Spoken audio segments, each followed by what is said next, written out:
And it doesn't hurt to do extra promotion, but you really do need to know where you're going to promote and how you're going to promote, and where the people that you want to come onto the webinar, where they hang out.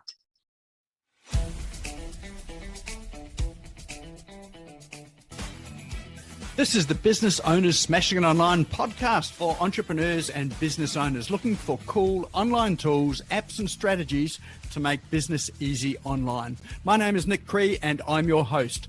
Each episode features a guest expert demystifying the online universe, sharing inspirational ideas and providing tested real-world strategies to help you get the most of what's available online to grow your business today. Don't be a slave to your business. Get your business working for you. Subscribe now and get some great content and ideas for you and your business today.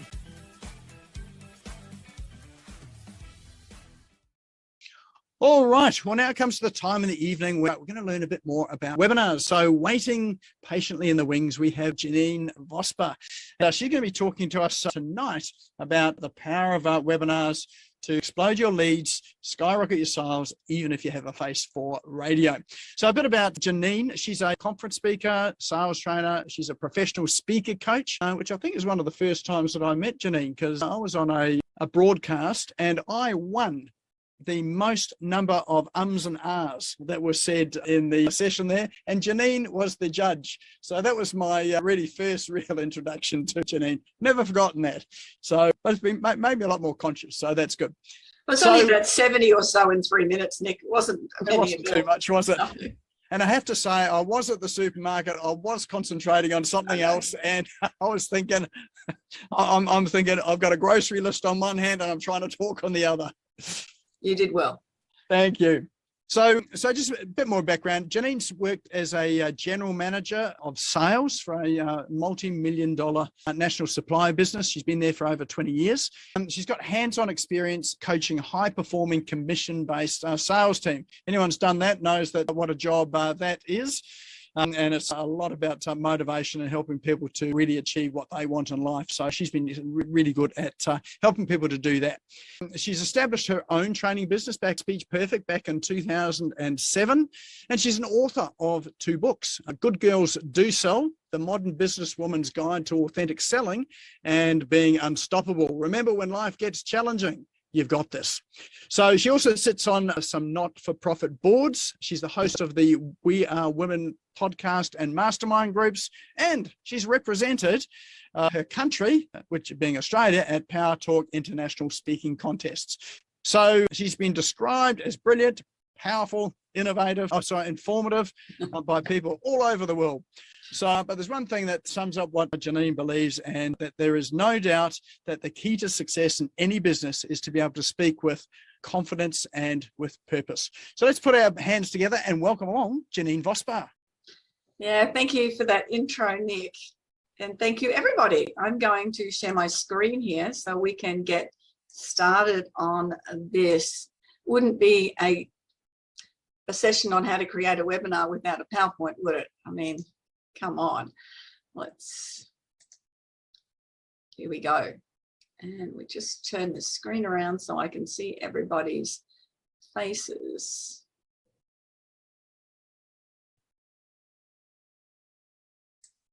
All right. Okay, thank you all.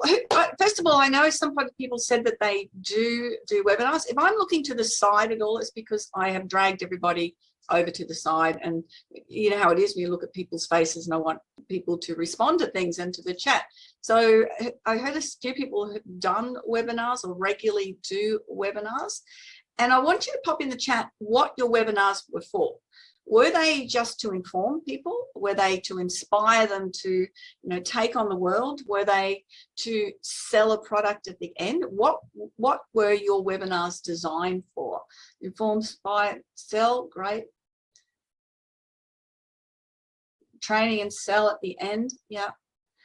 I think most of us who are in business, the reason that we go to the trouble of putting a webinar together is to do that, exactly that, to sell something at the end, informational and promotional.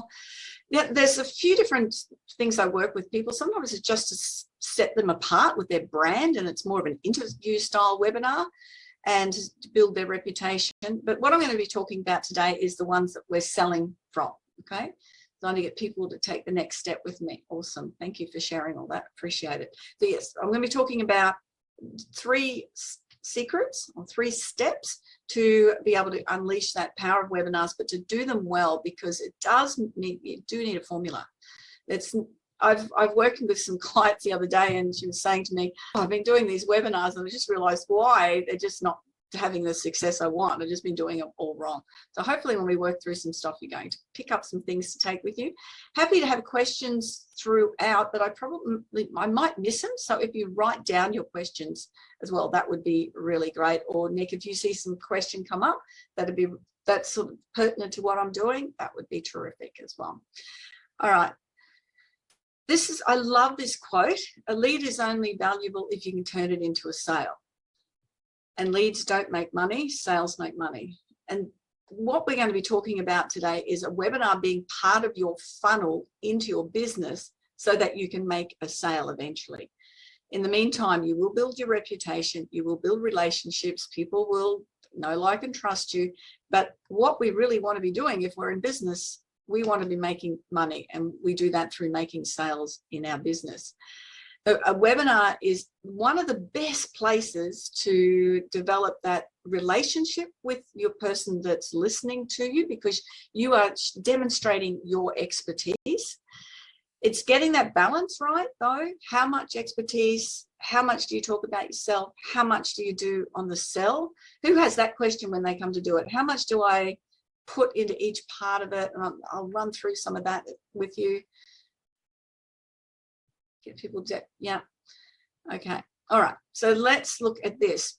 We sort of think with a webinar that it's just that whole, I'll let people know, all the funnel part, isn't it? This is what we want to do. Aware of it, create interest, people make a decision, they take action to spend money with you. And I found webinars to be one of the best ways to do that for myself.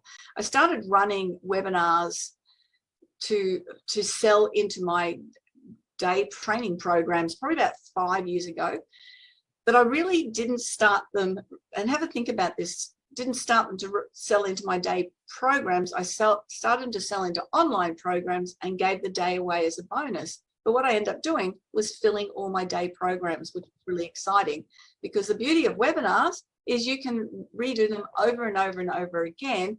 And with online training programs, whatever you're selling, you have something that you can do over and over again, repurpose, as Nick said before, because you want to make sure that it's not just a once-off thing, that you're continually doing it. And I've been running basically with a few tweaks to it, the same sales webinar for the last 5 years, and I'm still getting the same level of buy-in. People, if you don't understand the tech side and process of how to put a webinar together, I'm going to run through some of those things. So have a look at these points, and if there's something that comes up, so number 1, if that's your thing, then let me know in the chat. And number 2, not getting the right people to your webinars or buy. Is that something that you've been running webinars that might be something for you? Or number 3, not clear on how to have your call to action and exactly what you want people to do at the end of the webinars. Give away too much information so people think they can do it themselves. Who's guilty of that? Put some yeses in, or put number 4 in, or put every single number. Yeah, a few hands up there. Or you feel icky when it comes to asking for the sale. You sort of you go along okay with the content part of it, but when you ask for the sale, you don't feel comfortable. So what have I got? 2 and 4. Yeah. So adding any of those numbers relate to anyone else. 4, give away too much information. That is that happens to a lot of people that I work with, and we've got to balance it out because you want them to take the next step.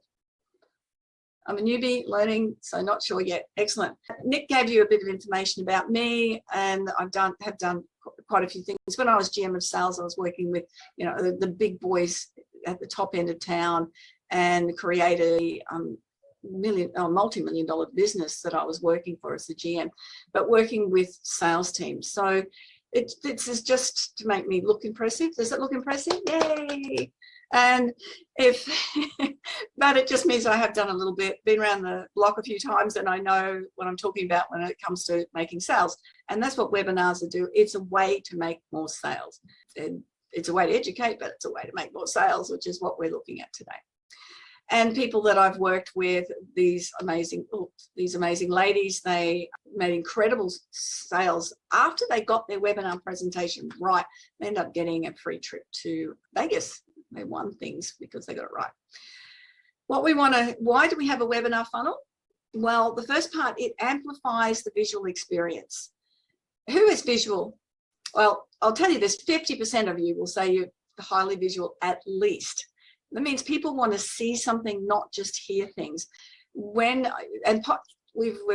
got good with podcasts, we've got good at listening to podcasts, but if we get a chance to watch something as well, then it builds a bit more of that connection. It infuses with your whole selling process and your whole selling model. So being part of that, what you put together with your webinar funnel is it needs to be a very seamless flow for people, and I'll run through that a little bit as well.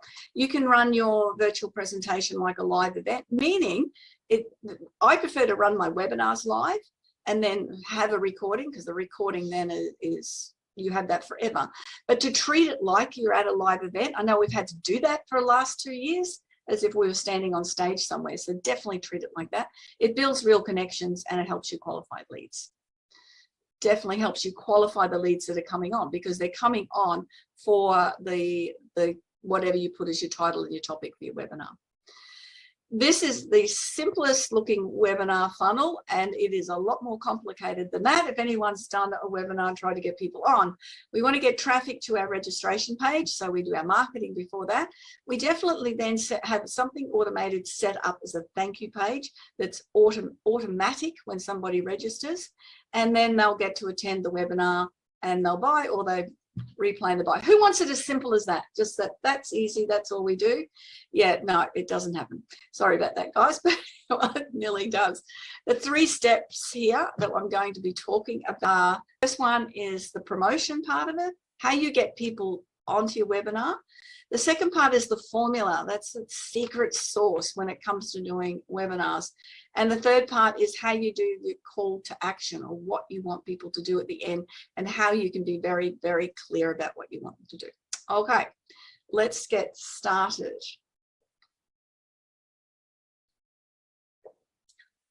You're going to hear me talk about having a plan a little bit. You can jump into doing a whole lot of things, but if you don't have a set plan in what you're going to be doing, then it's very, very random. You get distracted, you don't stay on track, and you don't stay focused to what you want to do. Who's great at having plans and putting things in order, or who is just, again, I can only see about a third of you or a quarter of you, so I need people to pop in the chat whether you are good at doing plans at all, or you just sort of randomly jump in. I know there's a few people online I know well, and they are very good at doing plannings. But the first thing you need to be thinking about with the promotion is, where does your prospect hang out? Now, I was working with somebody today and they were talking about what they were doing all over Facebook. And then she was telling me what she does, and it just didn't match at all. And it doesn't hurt to do extra promotion, but you really do need to know where you're going to promote and how you're going to promote, and where the people that you want to come onto the webinar, where they hang out. Being soup and discover what's next. Yep, just reading some of those. So the first thing is to figure out, when you're looking at promoting it, where does your prospect hang out? Then there's, all of these places that you can be marketing on. Google My Business, Facebook, Insta, LinkedIn, they all have a different audience on each one of those.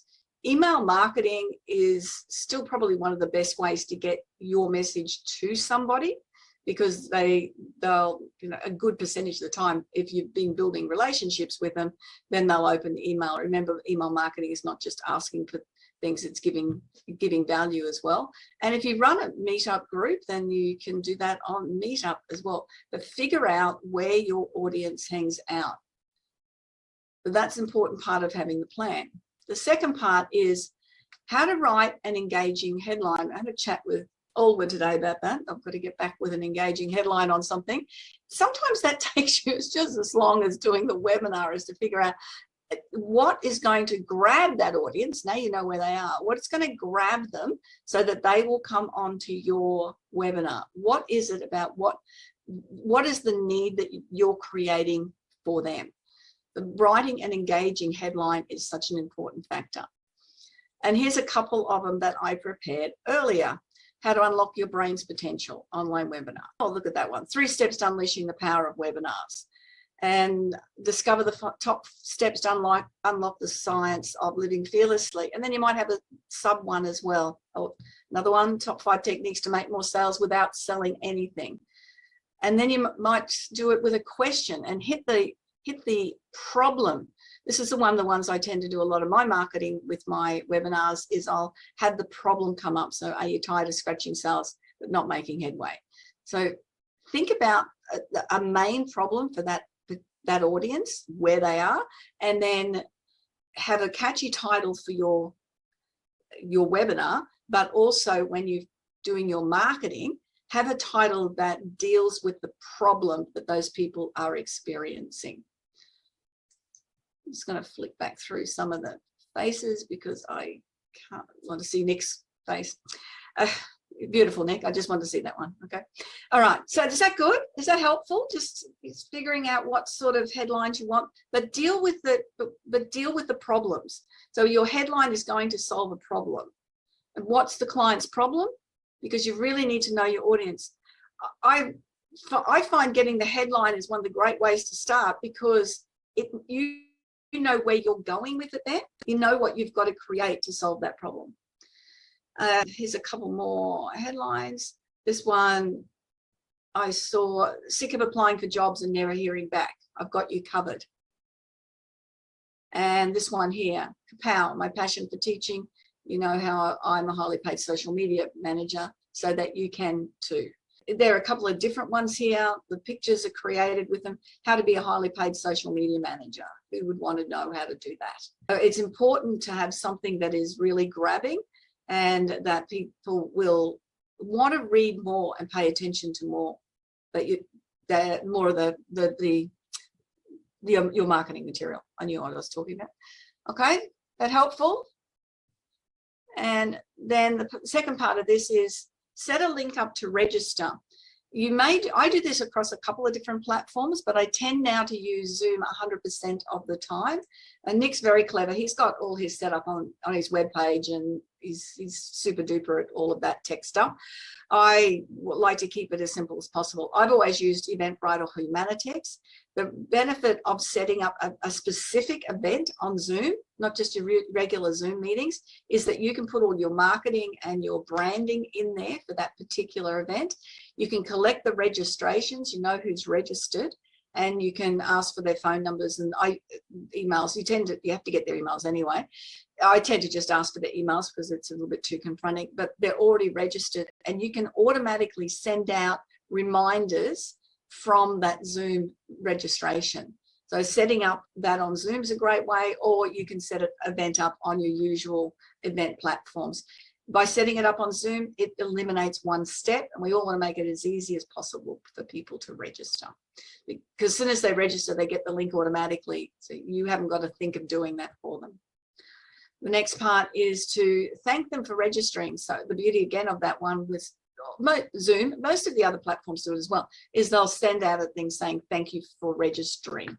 And if you're doing it on, say, Humanitex or Eventbrite, then you would put the link for the event in that thank you letter so that they've got that, but then you'd have to send back again multiple times, because guess what? People forget, and you need to be constantly reminding them that they've registered for this, and just once is not enough, because we do forget, guys. The beauty of Nick's show every Tuesday night, it's every Tuesday night, and we know what time it is and people know to turn up. If you're only running something occasionally, then you really need to make sure that you are following up people all the time and send reminders. It's such an important factor that you do that.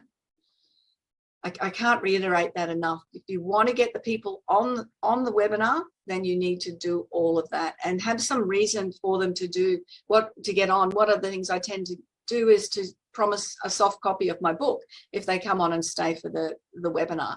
And so I do get a really good turnout because of that. And that's just a little bonus thing.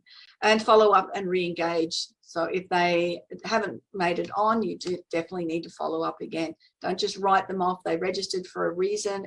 Anything could have happened, and they might still want to hear your replay of your webinar. You will make, it's very, very rare to make sales in the replay. You really need people online. It's where you've got them engaged and you've got them there and then. All right, step 2, the formula.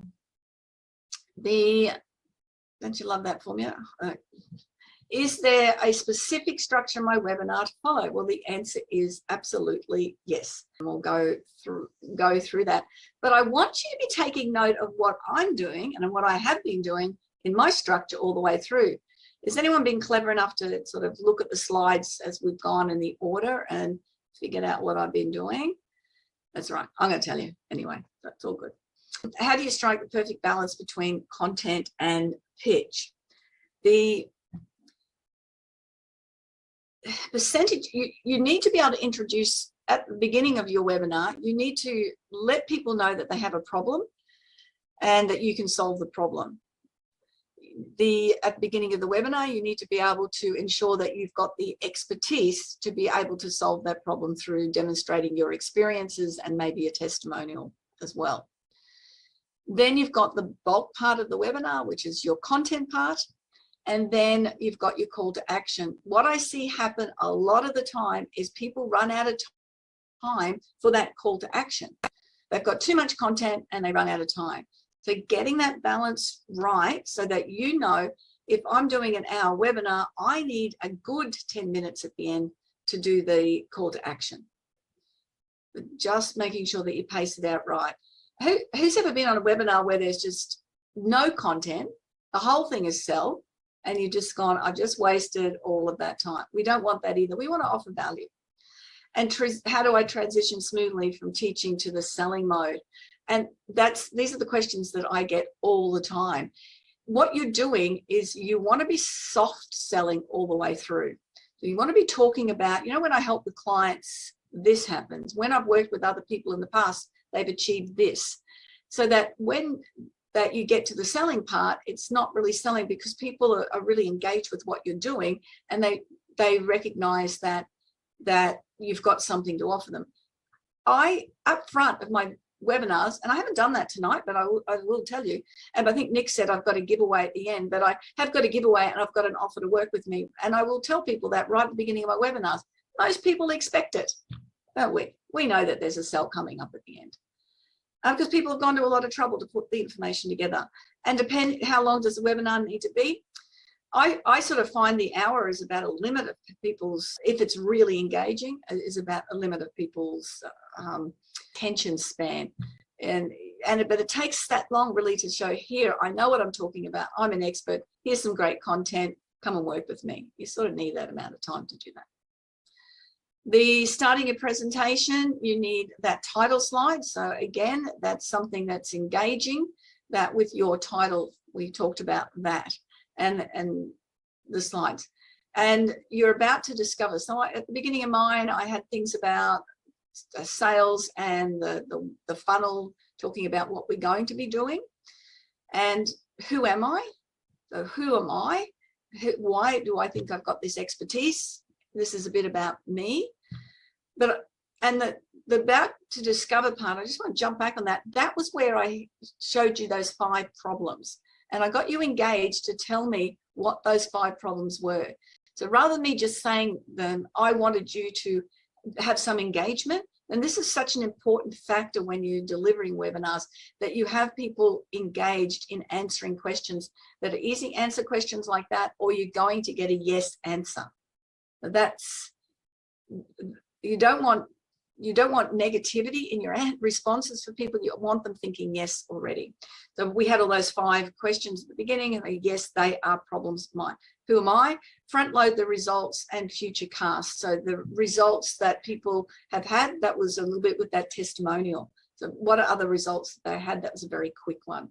And the promise that when you will be able to, when you finish this, hopefully you'll be able to have the formula to put together a really cool webinar. So whatever you promise. But before we go any further, and what I did then was I told you you're going to take there's a lot of opportunity to ask questions. I want to give you directions now. And I would give you directions that I want you to respond and to put things in the chat. I give you directions that I want you to ask questions at the end. So I'm not really interrupted with questions, but I did mention for Nick to ask me any questions that popped up or something, because I don't normally have somebody on there to do that. Okay, so that's really the start of your presentation before you get into your content, but you need to have that covered. So we're looking about, I think we did about 10 minutes on that.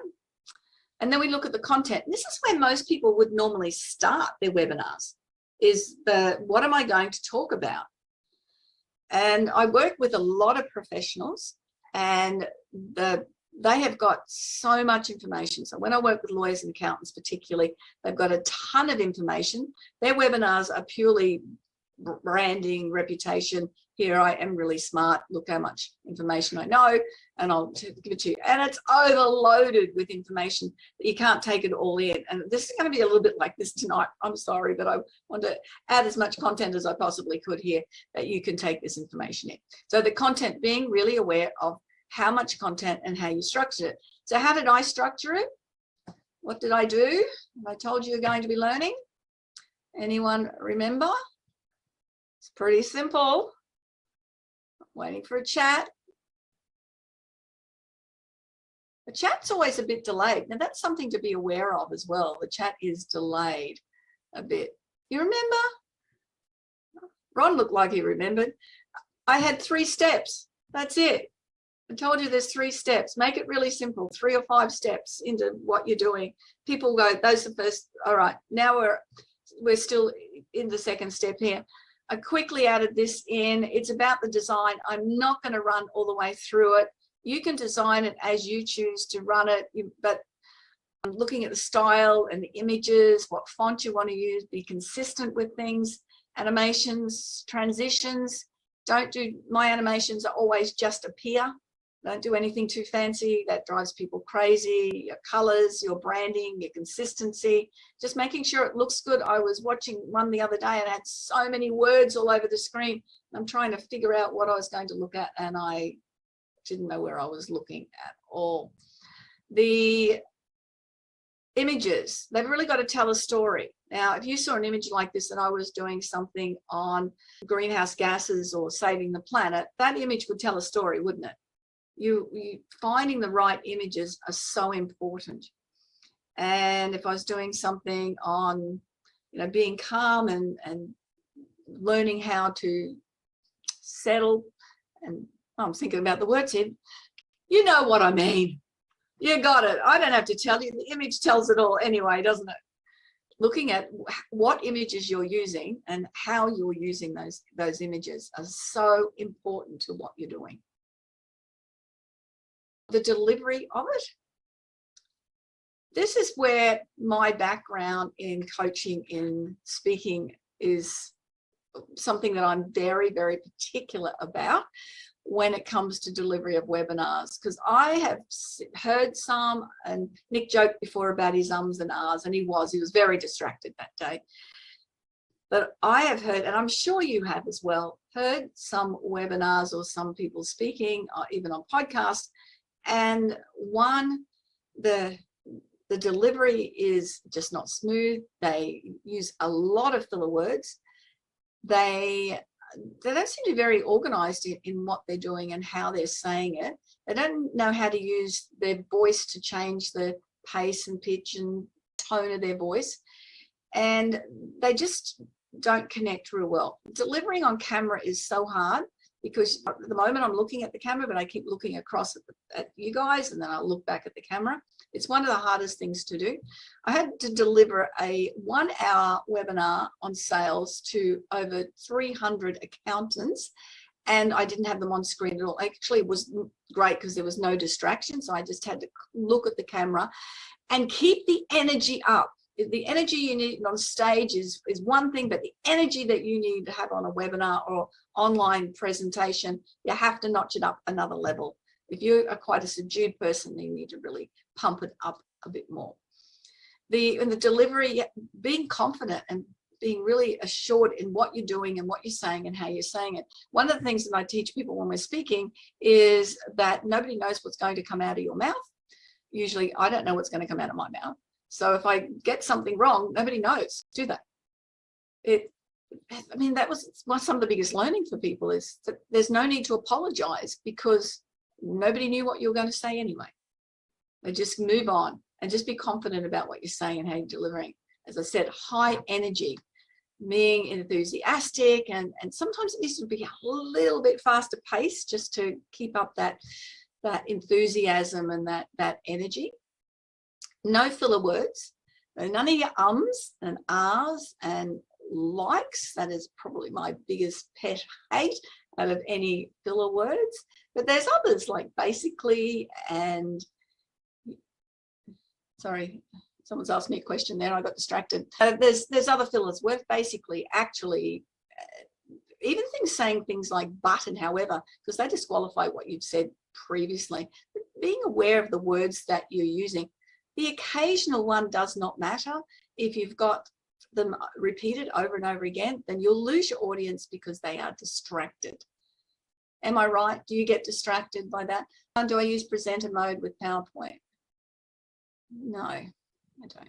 Enunciate correctly, speak as clearly as you can. I just started listening to somebody's podcast and I'm finding it really difficult. I sort of got halfway through the first one and I don't think I can go back because they're just not clear in the words. They have an accent as well, which does make it a little bit more difficult, but they're not clear in the way they speak. The pace, as I said, you might need to pace it up a bit. Sometimes you just have to slow it down. You really want to get a message across. We want some variety in the pace and how we deliver it. Pause. This is where you put your filler words. Silence. Nothing. Pause is one of the most effective and powerful things that you can do when you're delivering a speech or a presentation. It gives people the chance to catch up with you and what you're saying. It also means that you can sometimes switch it from one pace to the next pace. If you pause, you can change thoughts with a pause.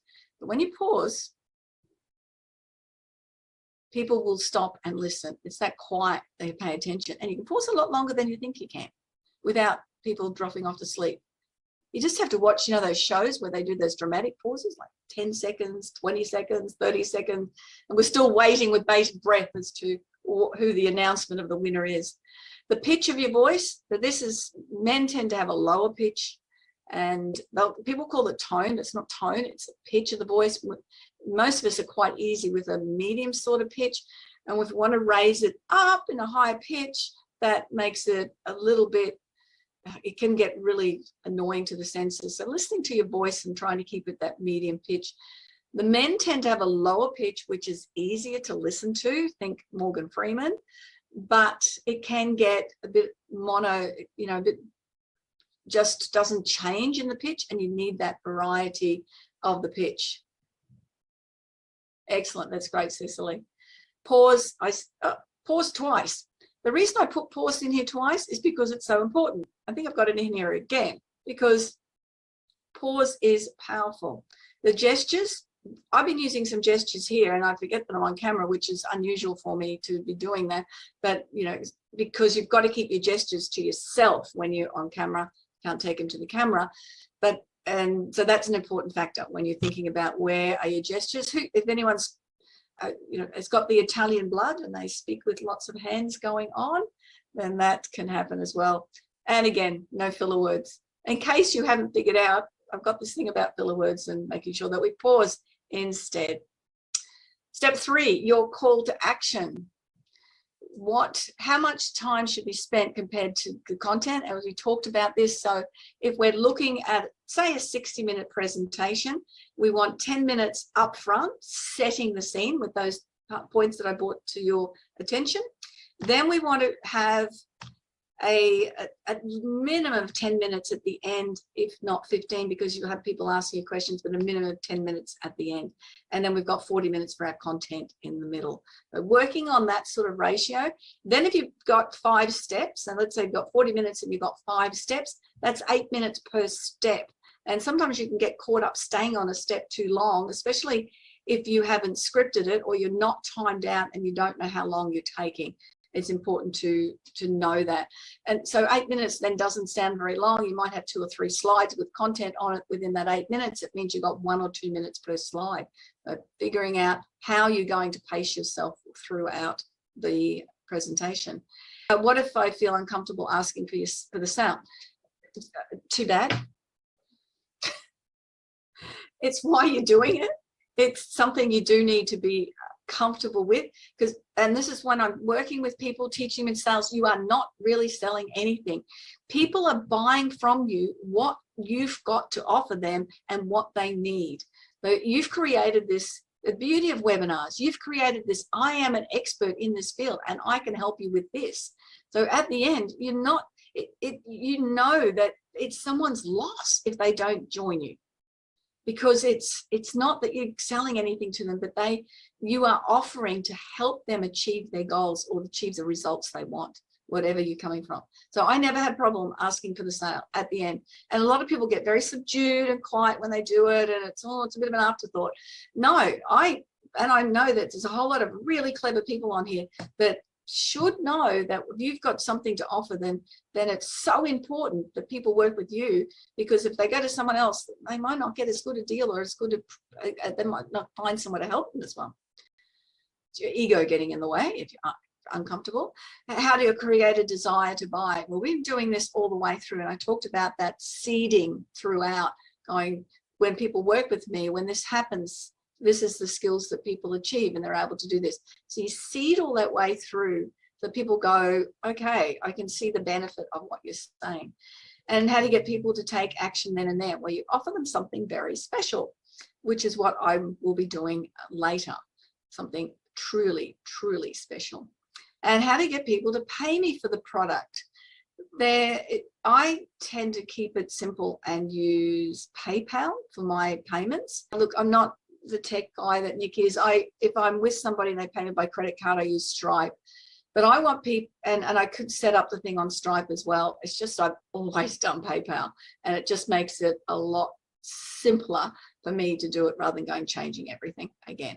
I just had the link on there, and the link then goes into the chat, which I forgot to put up tonight, Nick, but I will go find it before we do that. And that helps people pay, because you want people to pay there and then.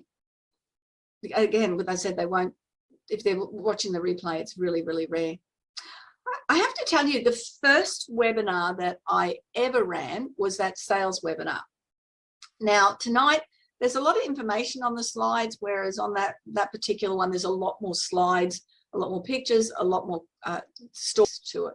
Stories are one of the best ways to get your message across. People remember stories and they can relate to stories. But I ran this webinar for the first time. I had a script. So I had a script on a tablet in front of me, and I had the webinar content on the screen, and working both of them and dragging it through and talking it through.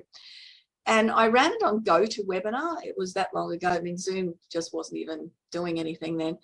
And I said to everybody, what I'd love you to do is take notes, ask me questions at the end. So I didn't check the chat box at all. When I got to the end, I checked the chat box and had all these messages, people saying, we can't see your slides. So for 65, 70 minutes, all they saw was the first slide. Now, I had originally had 14 people on and 2 left. So I still had 12 people on, and 80% bought the product. I've never had 80% since. I usually get about 20 to 30%, depending on where and when, but 80% of the people bought into the product. So I had the super duper slides, but it was still the content, it was the message, it was the stories, it was still following the formula. And that's what got the people. Only show one slide. Yeah, good on you, Nick. Well, it worked that time. I think they might have got people I think people are a little bit more savvy now with webinars than they were 6 years ago, and they didn't know. Anyway, I'm certainly am. So call to action. Now I've got question time. Really? If anyone's got any questions, because I think they might have brought up a whole lot of questions in there. Janine, I've got one. Yeah, sure. Actually, I'll bring you across back on the screen so I'm looking at you. Yeah, Peter.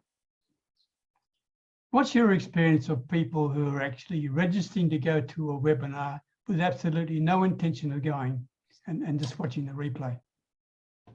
I have people that come on and say, I can't make that particular date. Is there going to be a replay? I am on the mindset, yes, I want to give that out so that they still see the information. If they can't make it, they can't make it. But are these people, Peter, that you know really aren't even interested in your product, or are they just can't make it? I haven't really had that problem, but other people, some of my clients are having that problem with their webinars. Yeah. And I thought I'd ask the expert what your experiences have been. Yeah, look, I definitely want to get my message to as many people as possible. So I will send out a replay to them. I won't advertise that. It's only if somebody messaged me and says, I can't be here. But I definitely do the replay and send it out to people. I've had one or two people buy over time on it. But again, it's another way, another reason for you to get in touch with people and have that another touch point them and point of contact. I wouldn't get too upset. You do want them on the webinar though. And that's the important part of, you know, it's how to get people there and making sure they turn up. And it's that communication with them that you've got to make sure that you're doing. Alwyn, had you had your hand up too? Yes, I did. Thank you. Yeah, it's interesting. What I've discovered is that running free events, often a lot of people register with all good intention, and then they will often not show up. So what I've started to do is actually charge for the recording and a VIP offer with the recording and the slides. And that's only $19.95, but I find having just that little price on it, I find people value it more, and they're also more inclined, I find, to turn up to the live event because some people don't want to pay that $20, and so they'll actually value even coming to the free event more so. So that's what I've started to do, and I've been playing with that, and it's actually been working quite well. And I find if you put a price on that, people do value it, because a lot of people get recordings and they just don't watch them. No, that's most people get recordings and don't watch them. Yeah. Are you finding that more people are turning up with that as well? Yeah, I am. I've just been playing with it and it's been working well. And then people who can't attend, I say, well, we open up that they can buy the VIP recording. So up until 11:30 tonight, for example, they can buy the recording and the slides of the event. Yeah. And there is a lot of content. I must say I'm someone who does give a lot of content, and it's something I've been challenged with, is actually stepping back on the content. So I have a question also around, if you have a 90-minute webinar, how much of that time should you allow for the offer at the end? 90 minutes, at least 15 or 20. You need to have the balance up, or what I would maybe do is throughout you definitely mention, and I haven't done that on this because it's a bit of a different space to be doing it, but mentioning that the program you're selling at the end throughout or what it is, you know, so that people are very prepared for it. Yes, I've been doing that more. I've been seeding the event at the end, and also been seeding that I do PR for people, only with select people. I've been seeding that too, because some people don't want to learn another program. They just want you to do it all for them. So just to seed that, because one or two people will want you to just do it all for them. So just mentioning that I've found has been good as well. Yes, and that's actually something I'm doing. Apart from teaching people how to put webinars together, is I'm doing exactly the same thing for a few select people, because people just don't have the time to do that, but still want to get the results. So absolutely. Yeah. No, they're great points. Yeah, thank you, Janine. Yeah, thanks. Any questions from anywhere? Just unmute and ask. Con? Yes, Janine. I have trouble hearing you, Con, so Testing 1, 2, 3. Testing 1, 2, 3. No. Can you hear me now? No. Nick, it is can a bit you? soft. Yeah. A little bit soft. There we are. That's much better, isn't it? That's better. Yeah. There's that damn mute button anyway. Okay. Webinar 101 tells us that you should always create a dummy login like John Travolta or Clint Eastwood to then go in and use that to be able to see what your audience is seeing. So while you're on, so what I've done in the past is I've got my screens, I've got my iPad where I log into the webinar using a dummy login that I've created, register with a dummy login. So that way you can always see, going back to what you were saying before about they weren't watching, they couldn't see the slides, you're always able to see what they're seeing, even though you might be in presenter mode. Yeah. No, that's a good point. I've never done it again, by the way. Just saying that. That's all right. But what I do when I'm running a webinar is I hide the people so that I'm not distracted by other people's faces. So there's a thing on Zoom where you can hide everybody, and you're just running the webinar. I still have the chat open and can still see it. And again, because with two screens, you're looking across from one to the other. But yes, so. Yeah, and the last one I was going to ask was, do you use a producer for your webinars? Because they say to have a producer to monitor the chat, like you asked Nick here, to monitor the chat, because you'll get people saying, I can't connect, I can't hear you. Oh, what do we do here? What do we do there? Do you use a producer to be able to monitor the chat while you are still in presenter mode? Occasionally. I am very much of the mindset, though, I want it to be professional, but I also want to connect with people.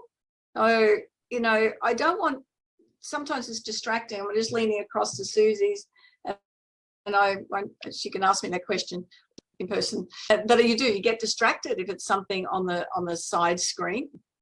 But it's that combination of you knowing which questions that you want to answer as you go through and being very personable. I tend not to answer questions through because it does affect the flow, but I want you answering my questions. That's such an important part of it, is that you answer my questions. Yeah. Susie? Thanks, Janine. So I'll just read what I just said. How many times do you do a live presentation before you take it evergreen? I know that you said you prefer live presentation and repurpose, but do you do much of the evergreen? So is there a place for it, or do you feel that, like, obviously your connection is going to be a lot better in a live webinar, but is there a place for evergreen webinars that you can just have running in the background that you can market, or do you think that you should just stick to doing them live? I have mine running in the background anyway. They're all on YouTube. Everyone that I've ever done in the past is out there. I work with clients and create evergreen ones for them. So that's a branding reputation type of thing. And one will be this type of webinar, one will be an interview webinar, and one will be a group forum type of webinar that I create. So they're done live originally, but they're certainly evergreen. I think that to get the responses, reactions and everything is to do it live the first time. And then you've got an audience, and it's a lot more real. And then like you've got a question and answer thing at the end. That's something. I knew you guys would be great with questions anyway, but the question and answer part is important. If you haven't got any people, when you say, has anyone any questions, and nobody answers, that you have some questions ready. These are questions that people ask me all the time, and that you come in with them. That'll prompt other people to do that also. Yeah. No, that's good. Thank you. Yeah. I can't see any hands up because I've only got part of the screen. So has anyone got their hands up to ask a question, or just unmute yourself? I think we've got a few minutes left, Nick, haven't we? Yep, no, we've got a few minutes left. So any more questions? Any more questions? Sorry, could I ask another question? Sure. Seeing as everyone's so quiet. When you're doing, like, I understand that, you have to get people to register for your free webinars, so that they'll attend live. Yeah. Do you do them, like we're doing now, like you stream them into either a group or onto your page? Do you incorporate that into the different types of things that you do, or do you just wholly and solely keep them as a private event that people have to register to, and it stays, you know, what happens in the room stays in the room? I want people's details. Yep. So I ensure with my webinars that people are registered. Mhm. And I know Nick's forum here is quite a different sort of space than what we're doing. You know, it's a different format to what I do. Yeah. So yeah, no, I definitely have it just in the room, Yeah. and then I put everything out onto my YouTube, Facebook, LinkedIn channels Awesome. afterwards. Yeah. Okay, thank you. Yeah. And we've got time for another question if anyone's got anything. Yeah, I have another question. You talked about Humanitics and Eventbrite. Now, there's been some confusion in the past where we've led people to Eventbrite. We've had the Zoom confirmation in the Zoom link in the order confirmation in Eventbrite. But sometimes people just get lost and they don't know which link to click on. And so I just want to make that whole process really simple, but I also want to capture their email addresses. So what is on Zoom, you can capture their email addresses when you set up the event with the branding. Yes. And because that's where I'm directing people, because I do still have it set up on those other two platforms, and people register, and then I'll go, hey, old one, thank you for registering. There is one more step to do. If you can jump on and register through Zoom as well, that would be great. That way you won't miss anything. You'll get all the links you need to get, and that type of thing. So I do get them to do one more step when they've registered there. The advantage of Humanitics and Eventbrite, you get the phone number as well if you've got it set up to get the phone number as well, which you can set Zoom up to get the more details off them if you want. You can get their companies, you can get a whole lot of details if you choose, but again, they provide too many details and they tend to not respond. People are comfortable giving out the email, but that's usually about it. I can jump in with a bit of a tech tip if that helps at all.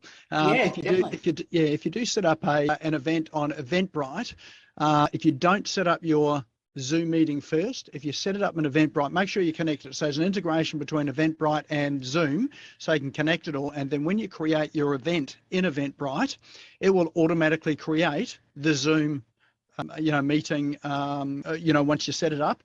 And it will automatically then, when someone registers on Eventbrite, it'll automatically register them on Zoom, so they don't have to go through that extra step. That's cool. So that's fine if you're just using Eventbrite as your main promotion platform. Yeah. But if you're using other promotion platforms, what you then need to do is to go and grab that Zoom link and then use that Zoom link for the others. But you start with Eventbrite first, if your Eventbrite is the main. Not sure about Humanitics, whether they can do it, but Eventbrite certainly does. I haven't seen on Humanitics, and I've shifted nearly all of my stuff over to Humanitics for a couple of reasons. So, yeah. I just wanted to go through my offer just before we wrap up. And again, I'm doing this differently than I want. I run a workshop 3 times a year. The next one's coming up on June 3rd. That's the link I needed, which I'll pop in the link. I'll get it before we finish tonight, and I'll pop it in the box. I only have 3 people in every workshop, so it's very, very exclusive, and it's how to put your presentation together step by step. You bring your laptop and we do it there on the day. And that formula, once you've got that formula, you can use that for your webinars, you can use it for your on-stage presentations, you can use it absolutely everywhere. It is usually $597, or you can make 2 payments of $340. But this is for Nick's guest tonight. I have Direct Sales Mastery online training program. If you go to my website anytime, it is $656.70. But if anyone wants to join in and take up that offer just for those 3 people, that's all I run it with. You can do that, and you get the whole online training program absolutely free. It's yours. It's a gift. Okay, so if that is of interest to you, then it is. I'll go through. We've covered, part of the steps. But there's so many more points to the formula, and just getting it absolutely right and your language right and everything you're doing. It's a great day. But using a lot of my brain expertise, hence why there's only 3 people in the group. That's all. If that's of interest, I will pop that link in when I stop sharing, which I'll do now. Cool. I have already dropped it in for you. Oh, thanks, Nick. Good lad.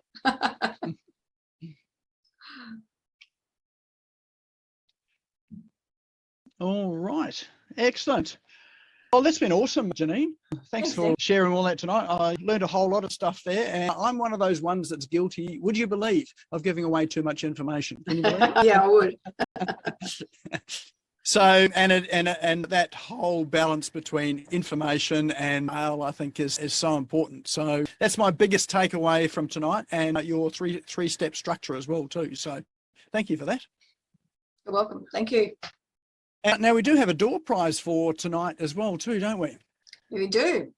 I'm giving away two copies, one of each of my books, and I will post it to whoever. So whoever wins, Nick, if they can let you know their physical address, and I can post it to you.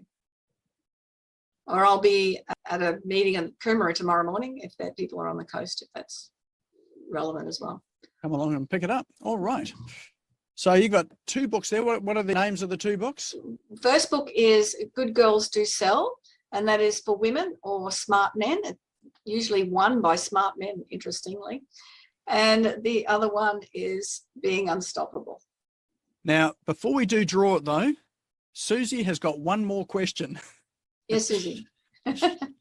Ask away, Susie. I should have. I'm sorry. This is a really quick one. Just if I'm doing numbers, Janine, if I'm sort of working backwards with my numbers, what sort of, on average, what sort of closing rate would you have on a webinar?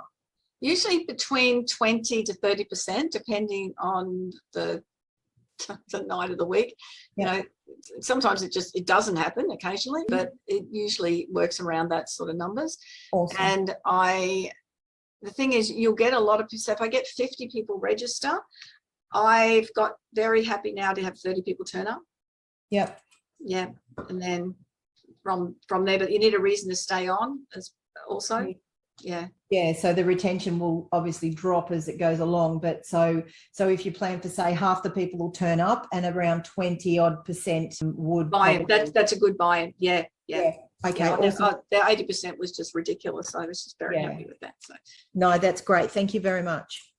Awesome. Excellent. All right. Well, let's flick back to our screen to draw it. We have our wheel of names, and everybody's name is in this wheel of names. So you actually have to be here to win. So when we draw it, if the person's not here, then we just draw it again. So this is for Janine's two books. So let's have a drum roll while we spin the wheel. And our lucky winner is a smart Anthony man. McAvaney. There we go. It's Excellent. always men. Always men. So Anthony, if you can get your address to Nick, and then he can pass it on to me, and I'll post them out.